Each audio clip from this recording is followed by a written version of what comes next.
नारायणं नमस्कृत्य नरं चैव नरोत्तमं देवीं सरस्वतीं व्यासं ततो जयमुदीरयेत्। श्रीगणेशाय नमः। श्रीसरस्वत्यै नमः। श्रीवेदव्यासाय नमः। श्रीमन महर्षि वेदव्यास प्रणीत श्री महाभारत द्वितीय खंड वन पर्व व विराट पर्व हम श्रवण कर रहे हैं।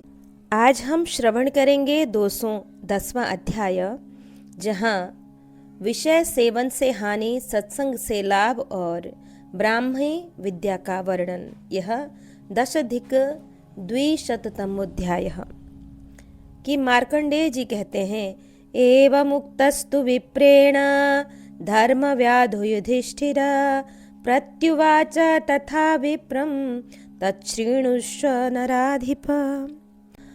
राजा युधिष्ठिर ब्राह्मण के इस प्रकार पूछने पर धर्मव्याध ने उसे जैसा उत्तर दिया था वह सब सुनाता हूँ, सुनो। कि धर्मव्याध ने कहा कि द्विजश्रेष्ठ, इंद्रियों द्वारा किसी विषय का ज्ञान प्राप्त करने के लिए सबसे पहले मनुष्य का मन प्रवृत्त होता है और उस विषय को प्राप्त कर लेने पर मन का उसके प्रति राग या द्वेष हो जाता है। और जब किसी विषय में राग होता है तब मनुष्य उसे पाने के लिए प्रयत्नशील होता है और उसके लिए बड़े बड़े कार्यों का आरंभ करता है। जब वे अभिष्ट रूप, गंध आदि विषय प्राप्त हो जाते हैं तब वह उनका बारंबार सेवन करता है।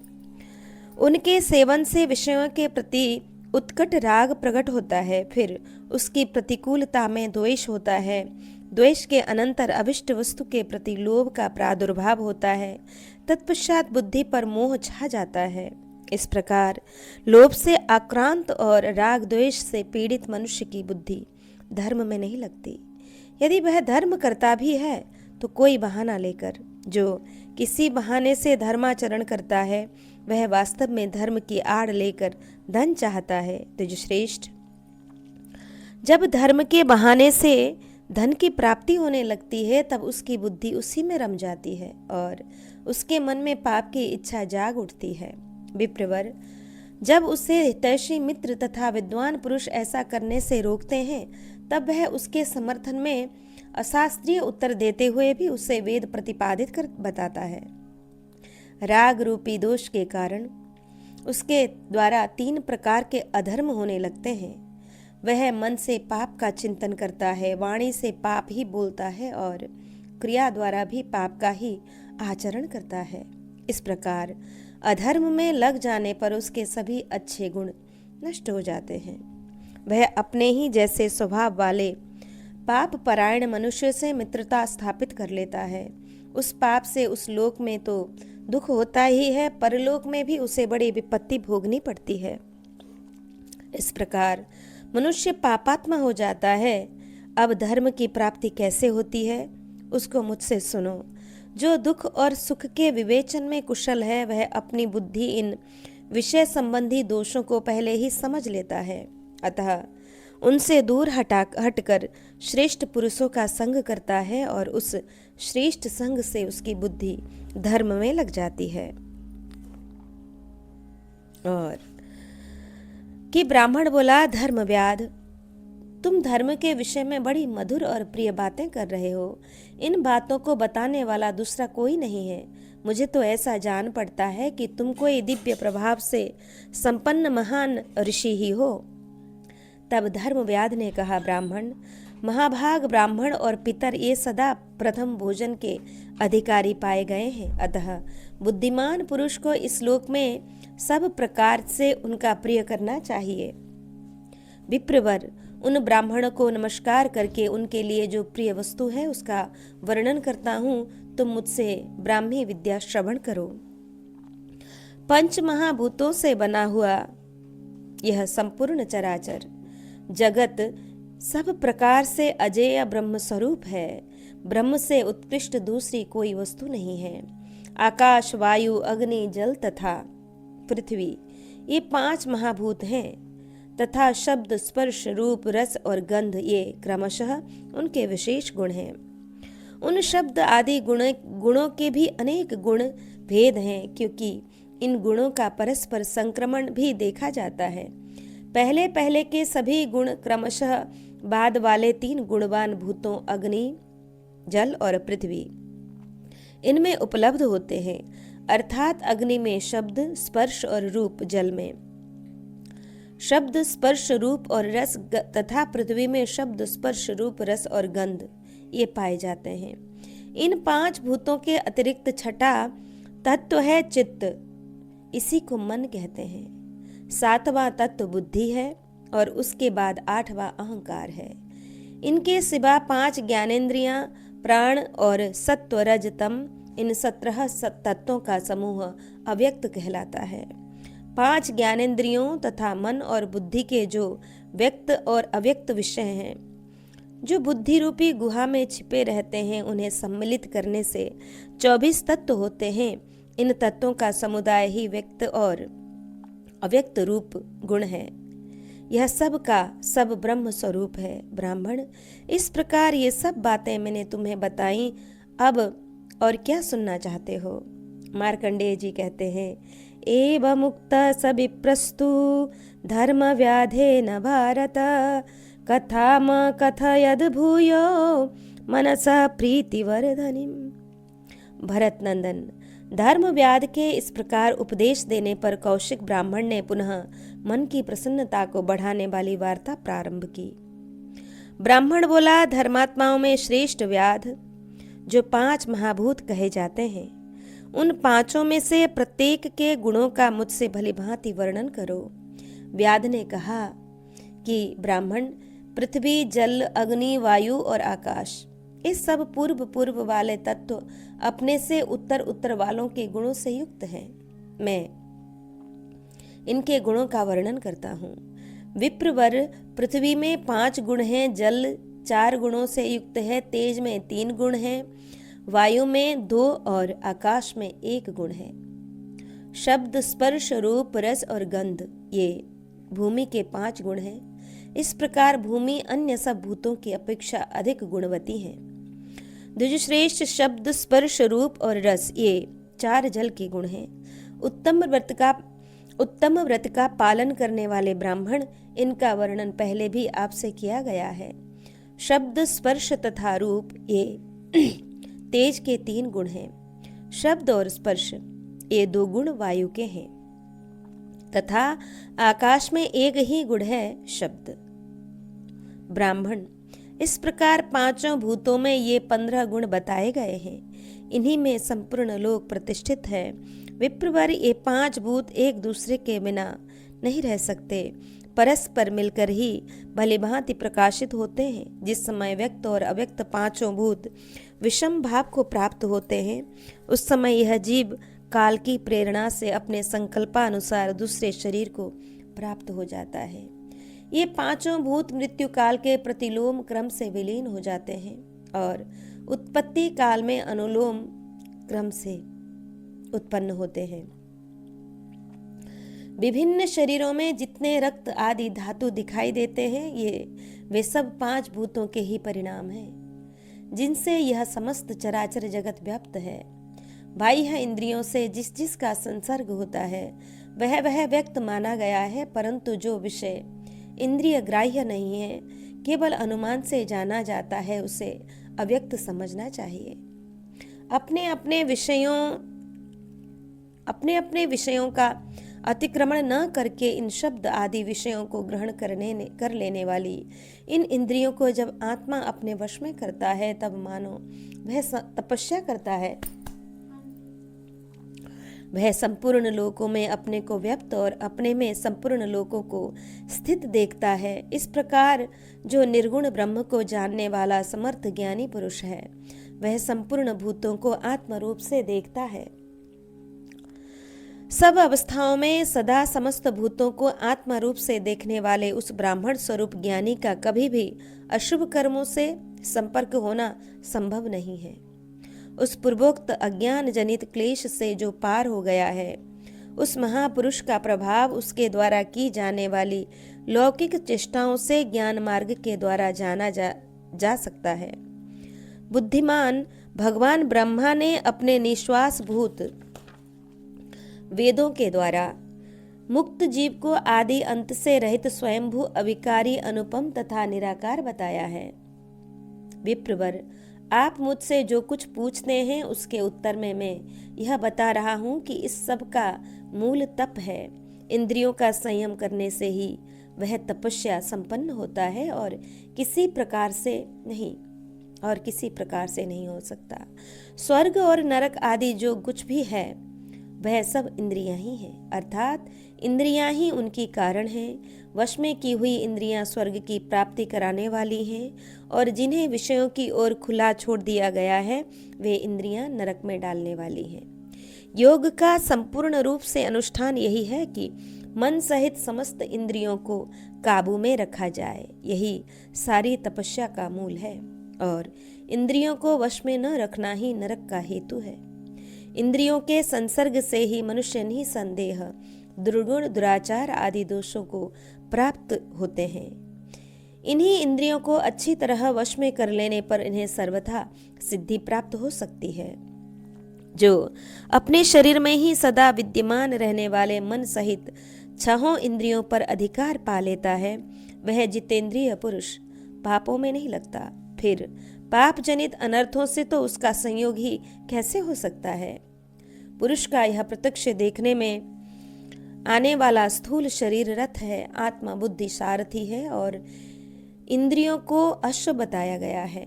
जैसे कुशल सावधान एवं धीर रथी उत्तम घोड़ों को अपने वश में रखकर उनके द्वारा सुखपूर्वक मार्ग तय करता है, उसी प्रकार सावधान धीर एवं साधन कुशल पुरुष इंद्रियों को वश में करके सुख से जीवन यात्रा पूर्ण करता है।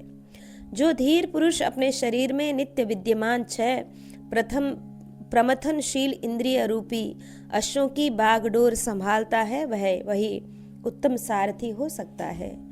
सड़क पर दौड़ने वाले घोड़ों की तरह विषयों में विचरने वाली इन इंद्रियों को वश में करने के लिए धैर्यपूर्वक प्रयत्न करें।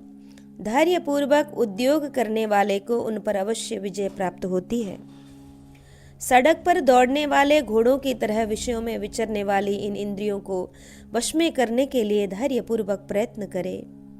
धैर्यपूर्वक उद्योग करने वाले को उन पर अवश्य विजय प्राप्त होती है। जैसे जल में चलने वाली नाव को वायु हर लेती है, वैसे ही विषयों में विचरती हुई इंद्रियों में से मन जिस इंद्रिय के साथ रहता है वह एक ही इंद्रिय इस अयुक्त पुरुष की बुद्धि को हर लेती है। सभी मनुष्य इन छह इंद्रियों के शब्द आदि विषयों में उनसे प्राप्त होने वाले सुख रूप फल पाने के संबंध में मोह से संशय में पड़ जाते हैं, परंतु जो उनके दोषों का अनुसंधान करने वाला वितराग पुरुष है वह उनका निग्रह करके ध्यान जनित आनंद का अनुभव करता है। मार्कंडेय जी कहते हैं, भारत, इस प्रकार धर्म व्याध के द्वारा सूक्ष्म तत्व का निरूपण होने पर कौशिक ब्राह्मण ने एकाग्र चित्त होकर पुनः एक सूक्ष्म प्रश्न उपस्थित किया कि ब्राह्मण बोला, व्याध, मैं यहाँ यथोचित रूप से एक प्रश्न उपस्थित करता हूँ। वह यह है कि सत्व रज और तम का गुण स्वरूप क्या है, यह मुझे यथार्थ रूप से बताओ। व्याध ने कहा कि ब्राह्मण, आप मुझसे जो बात पूछ रहे हैं मैं अब उससे कहूंगा। सत्व रज और तम इन तीनों के गुणों का पृथक पृथक वर्णन करता हूँ, सुनिए। इन तीनों गुणों में जो तमोगुण है वह मोहात्मक मोह उत्पन्न करने वाला है। रजोगुण कर्मों में प्रवृत्त करने वाला है, परंतु सत्व गुण में प्रकाश की बाहुलता है, इसलिए वह सबसे श्रेष्ठ कहा जाता है। जिसमें अज्ञान की बहुलता है, जो मूढ़ मोहग्रस्त और अचेत होकर सदा नींद लेता रहता है, जिसकी इंद्रियां वश में न होने के कारण दूषित हैं, जो अविवेकी है, क्रोधी और आलसी है, ऐसे मनुष्य को तमोगुणी जानना चाहिए।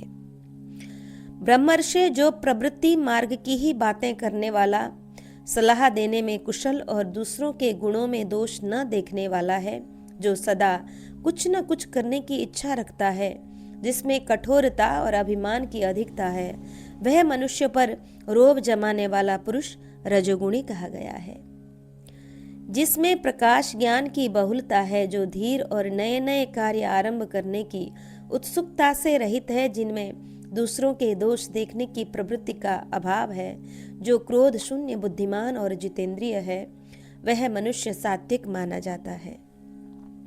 सात्विक पुरुष ज्ञान संपन्न हो रजोगुण और तमोगुण के कार्यभूत लौकिक व्यवहार में पड़ने का कष्ट नहीं उठाता। वह जब जानने योग्य तत्व को जान लेता है तब उसे सांसारिक व्यवहार से ग्लानि हो जाती है। सात्विक पुरुष में वैराग्य का लक्षण पहले ही प्रकट हो जाता है, उसका अहंकार ढीला पड़ जाता है और सरलता प्रकाश में आने लगती है। तदंतर उनके राग द्वेष आदि संपूर्ण द्वंद्व परस्पर शांत हो जाते हैं। इसके हृदय में कभी कोई संशय नहीं उठता। ब्राह्मण शूद्र योनियों में उत्पन्न मनुष्य भी यदि उत्तम गुणों का आश्रय ले तो वह वैश्य तथा क्षत्रिय भाव को प्राप्त कर लेता है। जो सरलता नामक गुणों में प्रतिष्ठित है उसे ब्राह्मणत्व प्राप्त हो जाता है। ब्राह्मण इस प्रकार मैंने आपसे संपूर्ण गुणों का वर्णन किया है, अब और क्या सुनना चाहते हैं? ब्राह्मण ने पूछा, पार्थिवम धातुमासाध्य शरीरोग्नि कथम भवेत, अवकाश विशेषेण कथम वर्तयते नीलः। के व्याध शरीर में रहने वाले अग्नि स्वरूप प्राण पार्थिव धातु का अवलंबन करके कैसे रहता है और प्राण वायु नाड़ियों के मार्ग विशेष के द्वारा किस प्रकार रस रक्त आदि का संचालन करता है।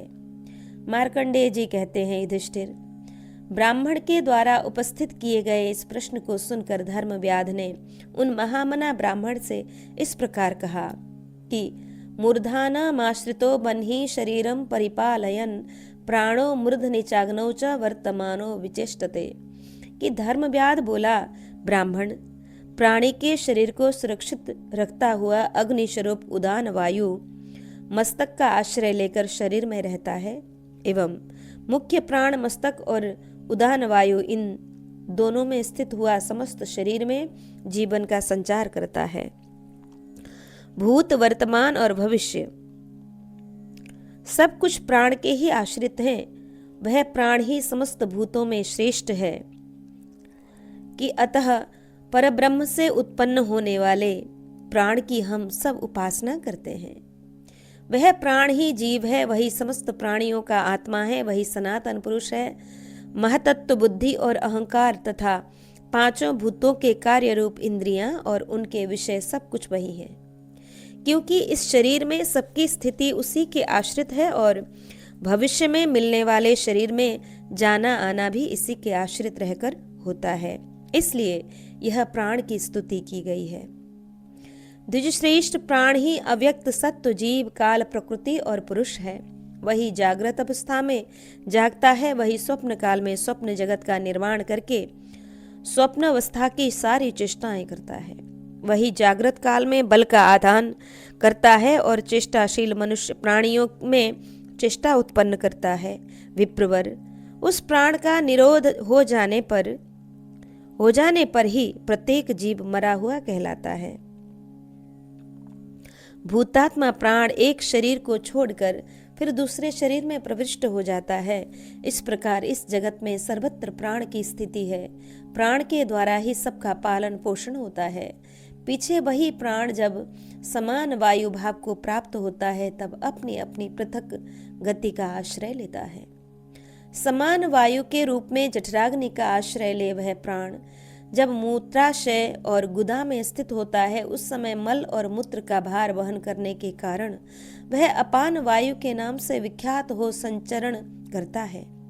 वही प्राण जब प्रयत्न, काम करने की चेष्टा, कर्म, उत्क्षेपण और गमन आदि तथा बल बोझ उठाने की शक्ति, इन तीनों विषयों में प्रवृत्त होता है, तब आध्यात्मवेत्ता मनुष्य उसे उदान कहते हैं। वही जब मनुष्य शरीर के प्रत्येक संधि स्थल में व्याप्त होकर रहता है तब उसे व्यान कहते हैं। त्वचा आदि सब धातुओं में जठरानल व्याप्त है और वह प्राण आदि वायुओं से वायुओं से प्रेरित होकर अन्न आदि रसों, त्वचा आदि धातुओं तथा पित्त आदि दोषों को परिपक्व करता हुआ समूचे शरीर में दौड़ा करता है। प्राण आदि वायु के परस्पर मिलने से एक संघर्ष उत्पन्न होता है और उससे प्रकट होने वाले उत्ताप को जठरानल समझना चाहिए। वही देहधारियों के खाए हुए अन्न को पचाता है। समान और उदान वायु के बीच में प्राण और अपान वायु की स्थिति है। उनके संघर्ष से उत्पन्न जठरानल अन्न को पचाता है और उसके रस से इस शरीर को भली भांति पुष्ट करता है। कि तात्पर्य यह है कि हृदय में रहने वाला प्राण नाभि में रहने वाले समान से जाकर मिलता है। इसी तरह गुदा में रहने वाला अपान कंठवर्ती उदान से जा मिलता है। इस दशा में प्राण, अपान और समान का नाभि में संघर्ष होने से जो अग्नि उत्पन्न होती है उसे ही जठरानल नाम दिया गया है।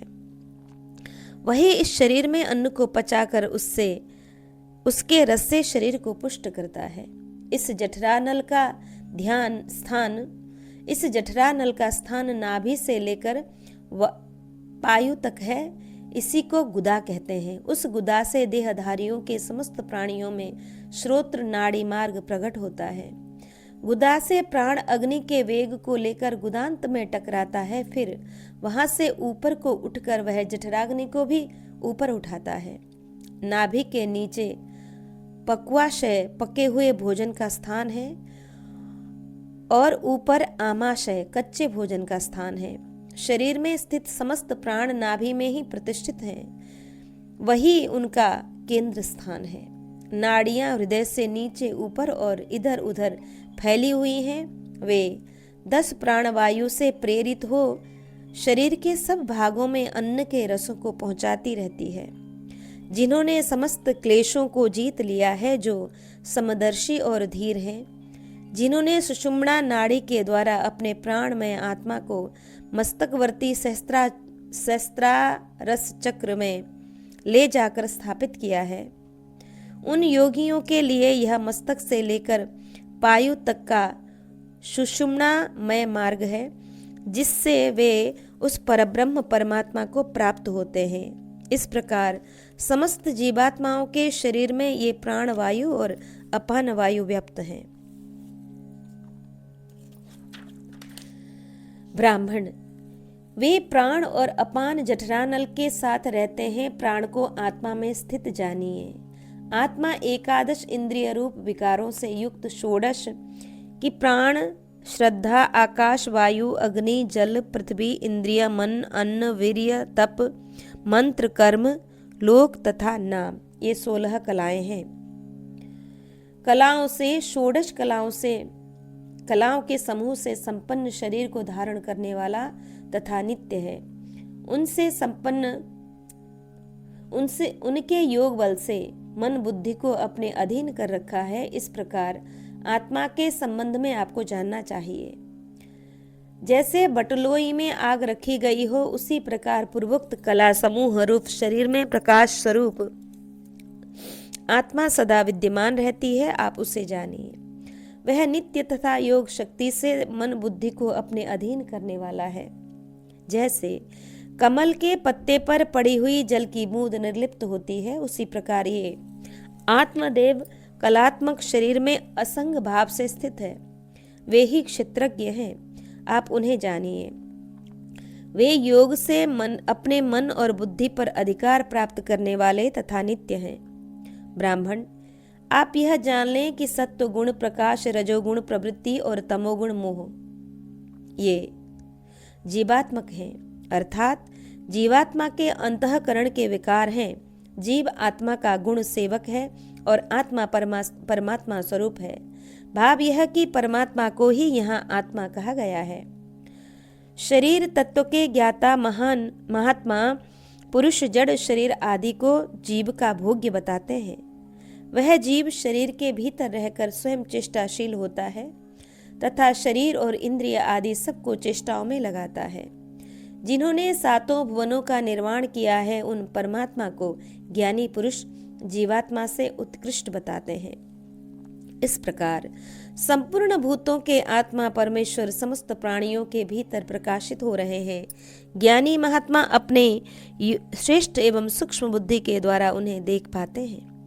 मनुष्य अपने चित्त की पवित्रता के द्वारा ही समस्त शुभाशुभ कर्मों को नष्ट फल देने में असमर्थ कर देता है। जिसका अंतःकरण प्रसन्न पवित्र है, वह अपने आप में ही स्थित होकर अक्षय सुख मोक्ष का भागी होता है।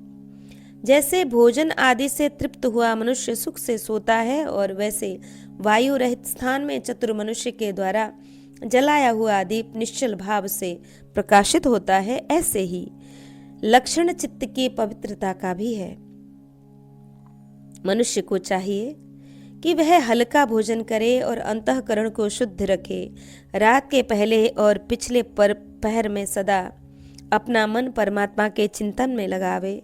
जो इस प्रकार निरंतर अपने हृदय में परमात्मा के साक्षात्कार का अभ्यास करता है, वह प्रज्वलित दीपक के समान प्रकाशित होने वाले अपने मनोमय प्रदीप के द्वारा निराकार परमेश्वर का साक्षात्कार करके तत्काल मुक्त हो जाता है। संपूर्ण उपायों से लोभ और क्रोध की वृत्तियों को दबाना चाहिए। संसार में यही पवित्र तप है और यही सबके लिए भव सागर से पार उतारने वाला सेतु माना गया है। सदा तप को क्रोध से, धर्म को द्वेष से, विद्या को मान अपमान से और अपने आप को प्रमाद से बचाना चाहिए। क्रूरता का अभाव, दया सबसे महान धर्म है। क्षमा सबसे बड़ा बल है। सत्य सबसे उत्तम व्रत है और परमात्मा के तत्व का ज्ञान ही सर्वोत्तम ज्ञान है। सत्य बोलना सदा कल्याणकारी है। यथार्थ ज्ञान ही हितकारक होता है। जिससे प्राणियों का अत्यंत हित होता हो, उसे ही उत्तम सत्य माना गया है। जिसके संपूर्ण आयोजन कभी कामनाओं से बंधे हुए नहीं होते तथा जिसने त्याग की आग में अपना सर्वस्व होम दिया है, वही त्यागी और बुद्धिमान है। इसलिए दृश्य संसार से वियोग करने वाले और योग नाम से कहे जाने वाले इस ब्रह्म योग को स्वयं जानना और संपादन करना चाहिए। गुरु को भी उचित है कि वह इसे अपात्र शिष्य के प्रति न सुनावे, किसी प्राणी की हिंसा न करे, सब में मित्र भाव रखते हुए विचरे, इस दुर्लभ मनुष्य जीवन को पाकर किसी के साथ वैर न करे, कुछ भी संग्रह न रखना, सभी दशाओं में अत्यंत संतुष्ट रहना तथा कामना और लोलुपता को त्याग देना, यही परम ज्ञान है और यही सत्व स्वरूप उत्तम आत्मज्ञान है। इहलोक और परलोक के समस्त भोगों का एवं सब प्रकार के संग्रह का त्याग करके शोक रहित निश्चल परम धाम को लक्ष्य बनाकर बुद्धि के द्वारा मन और इंद्रियों का संयम करे। जो जितेंद्रिय है, जिसने मन पर अधिकार प्राप्त कर लिया है तथा जो अजित पद को जीतने की इच्छा करता है, नित्य तपस्या में संलग्न रहने वाले उस मुनि को आसक्तिजनक भोगों से अलग अनासक्त रहना चाहिए। जो गुण में रहता हुआ भी गुणों से रहित है, जो सर्वथा संग से रहित है तथा जो एकमात्र अंतरात्मा के द्वारा ही साध्य है, जिसकी उपलब्धि में अविद्या के सिवा कोई और व्यवधान नहीं है, वही ब्रह्म का अद्वितीय नित्य सिद्ध पद है और वही निरतिशय सुख है। जो मनुष्य दुख और सुख दोनों को त्याग देता है, वही अनंत पद ब्रह्म पद को प्राप्त होता है। अनासक्ति के द्वारा भी उसी पद की प्राप्ति होती है। द्विजश्रेष्ठ, मैंने यह सब जैसा सुना है वैसा सब का सब थोड़े में आपसे कह सुनाया। अब आप और क्या सुनना चाहते हैं? मार्कंडेय जी कहते हैं कि एवं सकथिते कृत्स्ने मोक्ष धर्मे युधिष्ठिरा दृढ़ प्रीतमना विप्रो धर्म व्याधमुवाचः। कि मार्कंडेय जी कहते हैं, युधिष्ठिर, धर्म व्याध ने जब इस प्रकार पूर्ण रूप से मोक्ष धर्म का वर्णन किया, तब कौशिक ब्राह्मण अत्यंत प्रसन्न होकर उनसे यूं बोला कि तात, तुमने मुझसे जो कुछ कहा यह सब न्याययुक्त है। मुझे तो ऐसा जान पड़ता है कि यहाँ धर्म के विषय में कोई ऐसी बात नहीं दिखाई देती है जो तुम्हें ज्ञात न हो। धर्म व्याध ने कहा कि विप्रवर, अब मेरा जो प्रत्यक्ष धर्म है, जिसके प्रभाव से मुझे यह सिद्धि प्राप्त हुई है, ब्राह्मण श्रेष्ठ, उनका भी दर्शन कर लीजिए। भगवन, आप धर्म के ज्ञाता हैं, उठिए और शीघ्र घर के भीतर चलकर मेरे माता पिता का दर्शन कीजिए। मार्कंडेय जी कहते हैं, धर्मव्याध के ऐसा कहने पर कौशिक ब्राह्मण ने भीतर प्रवेश करके देखा। एक बहुत सुंदर साफ सुथरा घर था। उसकी दीवारों पर चूने से सफेदी की हुई थी। उसमें 4 कमरे थे। वह भवन बहुत प्रिय और मन को लुभा लेने वाला था। ऐसा जान पड़ता था मानो देवताओं का निवास स्थान हो। देवता भी उसका आदर करते थे। एक ओर सोने के लिए शैया बिछी थी और दूसरी ओर बैठने के लिए आसन रखे गए थे। वहां धूप और चंदन, केसर आदि की उत्तम गंध फैल रही थी। एक सुंदर आसन पर धर्मव्याध के माता पिता भोजन करके संतुष्ट हो बैठे हुए थे। उस दोनों के शरीर पर श्वेत वस्त्र शोभा पा रहे थे और पुष्प चंदन आदि से उनकी पूजा की गई थी। धर्मव्याध ने उन दोनों को देखते ही चरणों में मस्तक रख दिया और पृथ्वी पर पड़कर साष्टांग प्रणाम किया। तब बूढ़े माता पिता ने स्नेह पूर्वक कहा, बेटा उठो उठो, तुम धर्म के जानकार हो। धर्म तुम्हारी सब ओर से रक्षा करे। हम दोनों तुम्हारे शुद्ध आचार विचार तथा सेवा से बहुत प्रसन्न हैं। तुम्हारी आयु बड़ी हो। तुमने उत्तम गति, तप, ज्ञान और श्रेष्ठ बुद्धि प्राप्त की है। बेटा, तुम सुपुत्र हो। तुमने नित्य नियम पूर्वक समयानुसार हमारा पूजन, आदर, सत्कार किया है। हम इस घर में इस प्रकार सुख से रहते हैं मानो देवलोक में पहुंच गए हों। देवताओं में भी तुम्हारे लिए हम दोनों के सिवा और कोई देवता नहीं है। तुम हमें ही देवता मानते हो।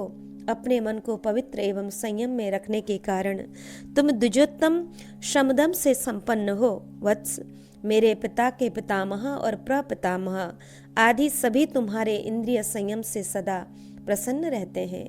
हम दोनों भी तुम्हारे द्वारा की हुई पूजा सेवा से बहुत संतुष्ट हैं। तुम मन, वाणी और क्रिया द्वारा कभी हम दोनों की सेवा नहीं छोड़ते। इस समय भी तुम्हारा विचार इसके प्रतिकूल नहीं दिखाई देता। बेटा, जमदग्नि नंदन परशुराम ने जिस प्रकार अपने वृद्ध माता पिता की सेवा पूजा की थी, उसी प्रकार तथा उससे भी बढ़कर तुमने हमारी सब सेवाएं की हैं। तदंतर धर्मव्याध ने अपने माता पिता को उस कौशिक ब्राह्मण का परिचय दिया। तब उन दोनों ने भी स्वागत पूर्वक ब्राह्मण का पूजन किया। ब्राह्मण ने उनके द्वारा की हुई पूजा को स्वीकार करके कृतज्ञता प्रकट की और उनसे पूछा, आप दोनों इस घर में अपने सुयोग्य पुत्र तथा सेवकों के साथ सकुशल तो है ना? आप दोनों शरीर से भी सदा निरोगी रहते हैं ना? तब उन वृद्धों ने उत्तर दिया, ब्राह्मण, इस घर में हम दोनों सकुशल हैं। हमारे सेवक तथा कुटुंब के लोग भी कुशल से हैं। भगवन, अपना समाचार कहें। आप यहाँ सकुशल पहुँच गए ना? किसी विघ्न बाधा का सामना तो नहीं करना पड़ा? मार्कंडेय जी कहते हैं, राजन, तब कौशिक ब्राह्मण ने उन्हें प्रसन्नता पूर्वक उत्तर दिया, हाँ, मुझे कोई कष्ट नहीं हुआ। तदंतर व्याध ने अपने पिता माता की ओर देखते हुए कौशिक ब्राह्मण से कहा। धर्मव्याध बोला, भगवन, ये माता पिता ही मेरे प्रधान देवता हैं। जो कुछ देवताओं के लिए करना चाहिए वह मैं इन्हीं दोनों के लिए करता हूँ। जैसे समस्त संसार के लिए इंद्र आदि 33 देवता पूजनीय हैं, उसी प्रकार मेरे लिए ये दोनों बूढ़े माता पिता ही आराधनीय हैं। द्विजलोक देवताओं के लिए जैसा नाना प्रकार के उपहार समर्पण करते हैं, उसी प्रकार मैं इनके लिए करता हूँ। इनकी सेवा में मुझे आलस्य नहीं होता। ब्राह्मण, ये माता पिता ही मेरे सर्वश्रेष्ठ देवता हैं। मैं सदा फूल, फल तथा रत्नों से इन्हीं को संतुष्ट करता हूँ। विप्रवर, जिन्हें विद्वान लोग अग्नि कहते हैं, वे मेरे लिए ही हैं। चारों वेद और यज्ञ सब कुछ मेरे लिए ये माता पिता ही हैं। मेरे प्राण, स्त्री, पुत्र और सुहृद सब इन्हीं की सेवा के लिए हैं। मैं स्त्री और पुत्रों के साथ प्रतिदिन इन्हीं की शुश्रूषा में लगा रहता हूँ। द्विजश्रेष्ठ, मैं स्वयं ही इन्हें नहलाता हूँ, उनके चरण धोता हूँ और स्वयं ही भोजन परोसकर इन्हें जिमाता हूँ। मैं वही बात बोलता हूँ जो इनके मन के अनुकूल हो, जो इन्हें प्रिय न लगे ऐसी बात मुंह से कभी निकालता नहीं हूँ। इनको पसंद हो तो मैं अधर्म युक्त कार्य भी कर सकता हूँ। विप्रवर, इस प्रकार माता पिता की सेवा रूप धर्म को ही महान मानकर मैं उसका पालन करता हूँ। ब्राह्मण आलस्य छोड़कर मैं सदा इन्हीं दोनों की सेवा में लगा रहता हूँ। ब्राह्मण श्रेष्ठ उन्नति चाहने वाले पुरुष के 5 ही गुरु हैं, पिता, माता, अग्नि, परमात्मा तथा गुरु। द्विजश्रेष्ठ, जो इन सब के प्रति उत्तम बर्ताव करेगा उस गृहस्थ धर्म का पालन करने वालों के द्वारा सदा सब अग्नियों की सेवा संपन्न होती रहेगी। यही सनातन धर्म है। मार्कंडेय जी कहते हैं, युधिष्ठिर, इस प्रकार धर्मात्मा व्याध ने कौशिक ब्राह्मण को अपने माता पिता रूप दोनों गुरुजनों का दर्शन कराकर पुनः उनसे इस प्रकार कहा, माता पिता की सेवा ही मेरी तपस्या है। ब्राह्मण, इस तपस्या का प्रभाव देखिए, मुझे दिव्य दृष्टि प्राप्त हो गई है, जिसके कारण उस पतिव्रता देवी ने, जो सदा पति की ही सेवा में संलग्न रहने वाली जितेंद्रिय तथा सत्य एवं सदाचार में तत्पर है, आपको यह कहकर यहाँ भेजा था कि आप मिथिलापुरी को जाइए। वहाँ एक व्याध रहता है, वह आपको सब धर्मों का उपदेश करेगा। ब्राह्मण बोले कि उत्तम व्रत का पालन करने वाले धर्मज्ञ व्याध, उस सत्यपरायणा और सुशीला पतिव्रता देवी के वचनों का स्मरण करके मुझे यह दृढ़ विश्वास हो गया कि तुम उत्तम गुणों से संपन्न हो। धर्मव्याध ने कहा, द्विज श्रेष्ठ प्रभु, उस पतिव्रता देवी ने पहले आपसे मेरे विषय में जो कुछ कहा है वह सब ठीक है। उसमें संदेह नहीं कि उसने पतिव्रत्य के प्रभाव से सब कुछ प्रत्यक्ष देखा। विप्रवर, आप पर अनुग्रह करने के विचार से ही मैंने ये सब बातें आपके सामने रखी हैं। तात, आप मेरी बात सुनिए। ब्राह्मण, आपके लिए जो हितकर है वही बात बताऊंगा। द्विजश्रेष्ठ, आपने माता पिता की अपेक्षा की है। वेद अध्ययन करने के लिए उन दोनों की आज्ञा लिए बिना ही आप घर से निकल पड़े हैं। अनिंद्य ब्राह्मण, यह आपके द्वारा अनुचित कार्य हुआ है। आपके शोक से ये दोनों बूढ़े एवं तपस्वी माता पिता अंधे हो गए हैं। आप उन्हें प्रसन्न करने के लिए घर जाइए। ऐसा करने से आपका धर्म नष्ट नहीं होगा। आप तपस्वी महात्मा तथा निरंतर धर्म में तत्पर रहने वाले हैं, परंतु माता पिता को संतुष्ट न करने के कारण आपका यह सारा धर्म और व्रत व्यर्थ हो गया है। अतः शीघ्र जाकर उन दोनों को प्रसन्न कीजिए। ब्राह्मण, मेरी बात पर श्रद्धा कीजिए, इसके विपरीत कुछ न कीजिए। ब्रह्मर्षि, आप अपने घर जाइए और माता पिता की सेवा कीजिए। यह मैं आपके लिए परम कल्याण की बात बता रहा हूँ। ब्राह्मण बोले, धर्म, सदाचार और सद्गुणों में संपन्न व्याध, आपका भला हो। आपने यह जो कुछ बताया है सब निसंदेह सत्य है। मैं आप पर बहुत प्रसन्न हूँ। धर्म व्याध ने कहा, विप्रवर, आप देवताओं के समान हैं, क्योंकि आपने उस धर्म में मन लगाया है जो पुरातन, सनातन, दिव्य तथा मन को न जीतने वाले पुरुषों के लिए भी दुर्लभ है। द्विजश्रेष्ठ, आप माता पिता के पास जाकर आलस्य रहित हो शीघ्र ही उनकी सेवा में लग जाइए। मैं इससे बढ़कर और कोई धर्म नहीं देखता। ब्राह्मण बोले, नरश्रेष्ठ, मेरा बड़ा भाग्य था जो यहाँ आया और सौभाग्य से ही मुझे आपका संग प्राप्त हो गया। संसार में आप जैसे धर्म का मार्ग दिखाने वाले मनुष्य दुर्लभ हैं। हजारों मनुष्यों में कोई एक भी धर्म के तत्व को जानने वाला है या नहीं, यह निश्चय पूर्वक नहीं कहा जा सकता। पुरुष शर्भ, आपका कल्याण हो। आज मैं आपके सत्य के कारण आप पर बहुत प्रसन्न हूँ। अनग, मैं नरक में गिर रहा था, आज आपने मेरा उद्धार कर दिया। इस प्रकार जब मुझे आपका दर्शन मिल गया तब निश्चय ही आपके उपदेश के अनुसार भविष्य में सब कुछ होगा। राजा ययाति स्वर्ग से गिर गए थे, परंतु उनके उत्तम स्वभाव वाले दौहित्रों, पुत्री के पुत्रों इन्होंने पुनः उनका उद्धार कर दिया। वे पूर्ववत स्वर्गलोक में प्रतिष्ठित हो गए। पुरुष सिंह, इसी प्रकार आपने भी आज मुझ ब्राह्मण को नरक में गिरने से बचाया है। मैं आपके कहने के अनुसार माता पिता की सेवा करूंगा। जिसका अंतःकरण शुद्ध नहीं है वह धर्म अधर्म के निर्णय को बतला नहीं सकता। आश्चर्य है कि यह सनातन धर्म, जिसके स्वरूप को समझना अत्यंत कठिन है, शूद्र योनि के मनुष्यों में भी विद्यमान है। मैं आपको शूद्र नहीं मानता।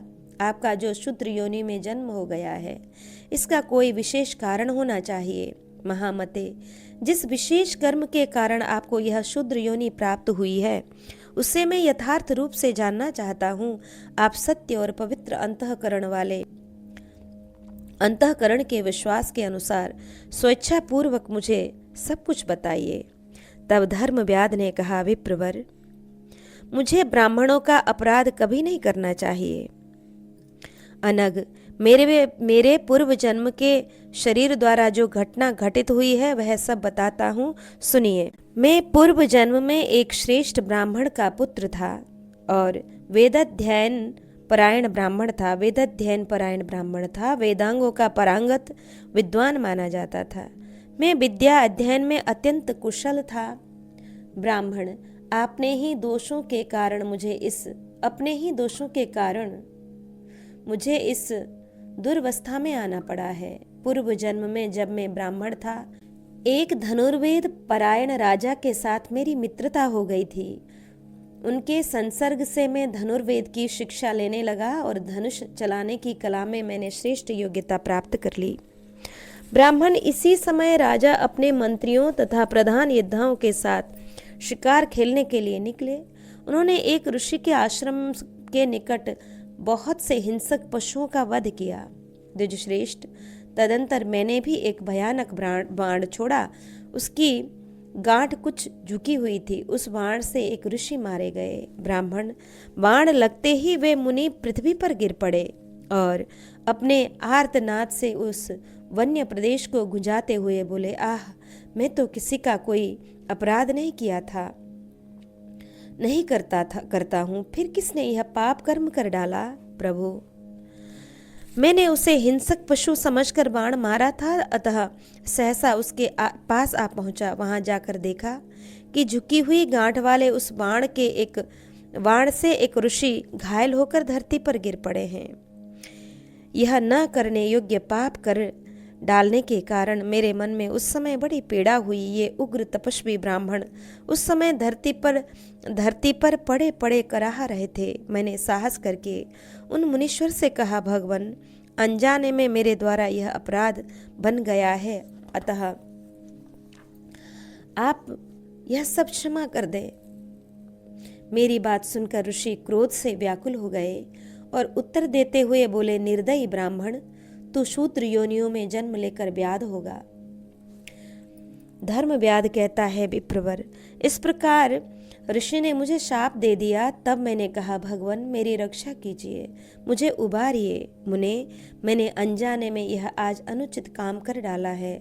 मेरा सब अपराध क्षमा कीजिए और मुझ पर प्रसन्न हो जाइए। ऐसा कहकर उन्हें प्रसन्न करने की चेष्टा की। ऋषि ने कहा, यह शाप टल नहीं सकता, ऐसा होकर ही रहेगा, इसमें संशय नहीं है।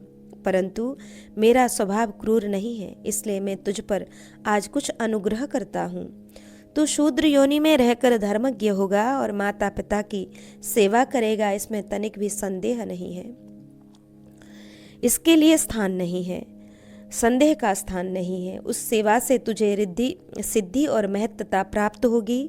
तो पूर्व जन्म की बातों को स्मरण रखने वाला होगा और अंत में स्वर्गलोक में जाएगा। शाप का निवारण हो जाने पर तू फिर ब्राह्मण होगा।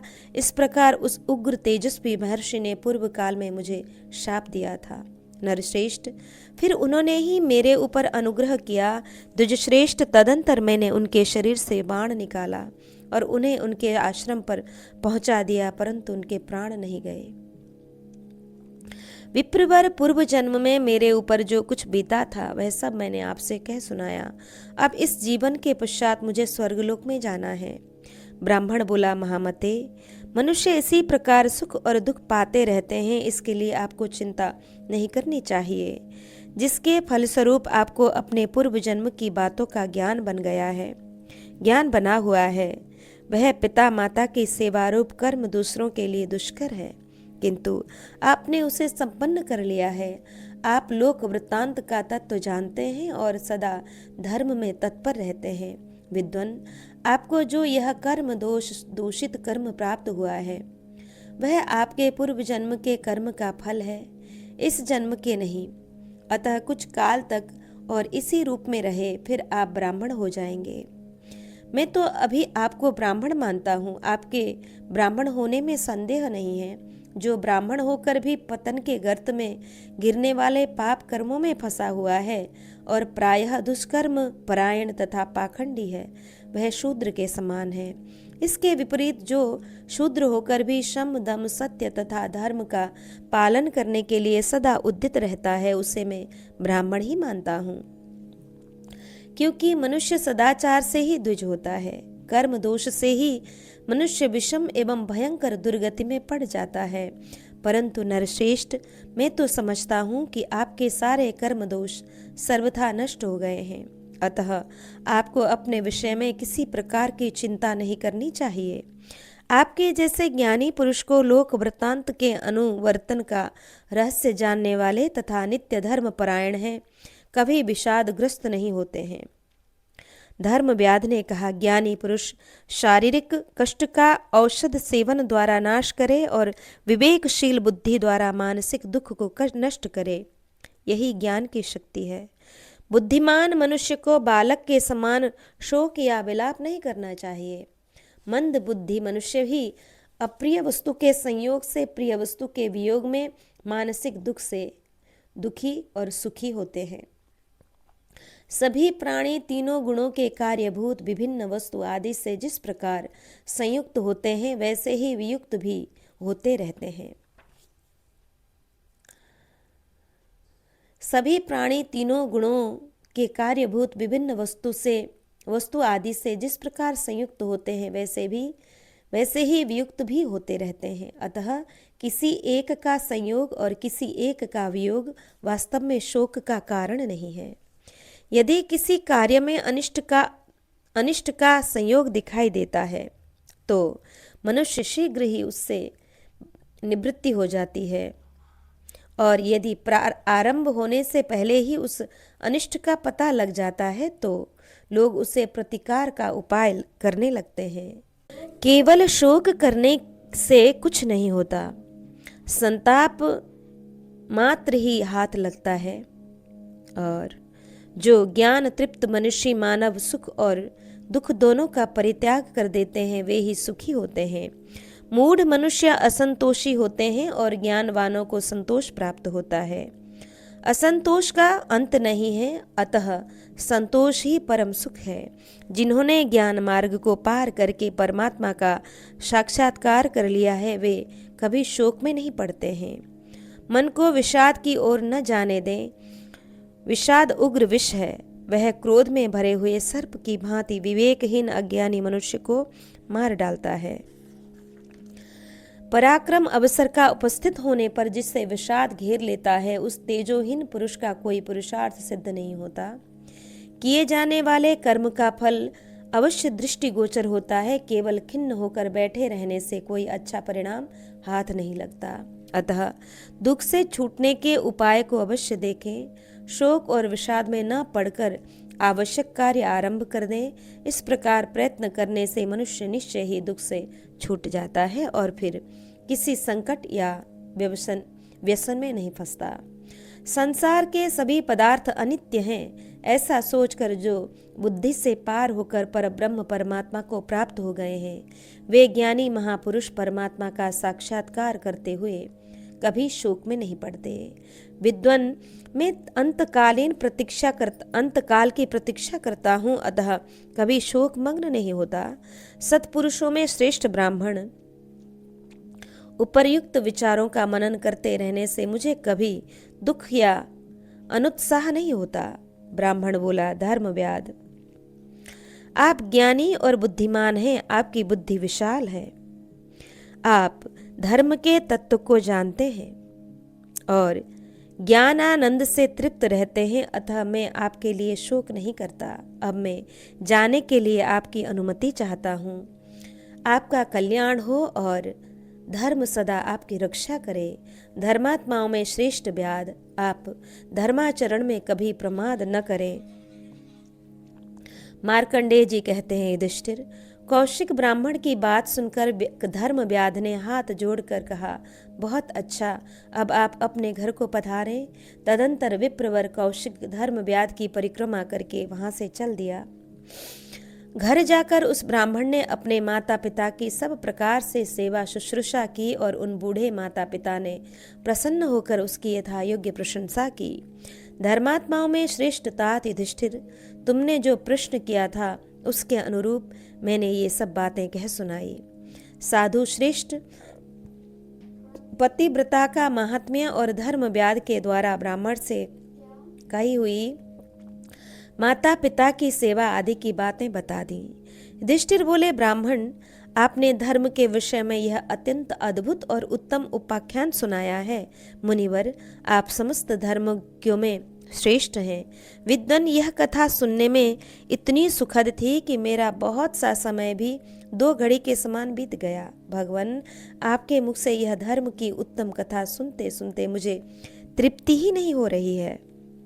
इस प्रकार हमने श्रवण किया विषय सेवन से हानि, सत्संग से लाभ और ब्राह्मी विद्या का वर्णन, पंचभूतों के गुणों का और इंद्रिय निग्रह का वर्णन, तीनों गुणों के स्वरूप और फल का वर्णन, प्राण वायु की स्थिति का वर्णन तथा परमात्मा साक्षात्कार के उपाय, माता पिता की सेवा का दिग्दर्शन, धर्म व्याध का कौशिक ब्राह्मण को माता पिता की सेवा का उपदेश देकर अपने पूर्व जन्म की कथा कहते हुए व्याध होने का कारण बताना,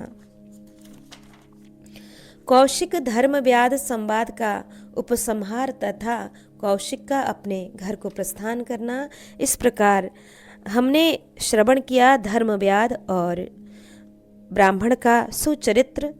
इस प्रकार श्री महाभारत वन पर्व के अंतर्गत मार्कंडेय समस्या पर्व में ब्राह्मण व्याध संवादक विषयक यह 216वां अध्याय यहाँ पूर्ण हुआ।